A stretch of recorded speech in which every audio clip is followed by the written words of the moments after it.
Shocking results. 6 years post-weight loss in the Biggest Loser contestants. That's where you use averages and standard deviations to account for the variance in the data. Okay. Biggest point, however, is when you go to 6 years post. 6 years post the study, where you can see that the majority of the people on the study regained the weight that they lost.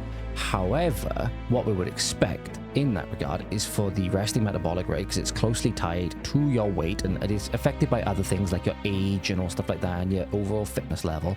It's affected by other things, but one of the things that does affect it is your weight. Okay, it's one of the things that does affect it. However, we would expect them to rise slightly.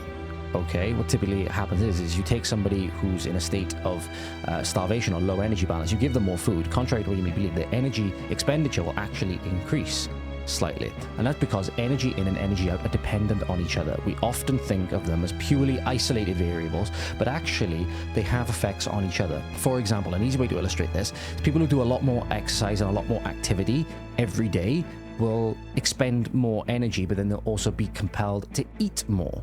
Okay, and as a result, they'll probably intake more, because the mechanisms that affect or are in action when you are expending energy also affect energy intake. Similarly, when somebody is in a state of nutrient deprivation, that low energy in will affect energy out by lowering it, because then you have less energy to move.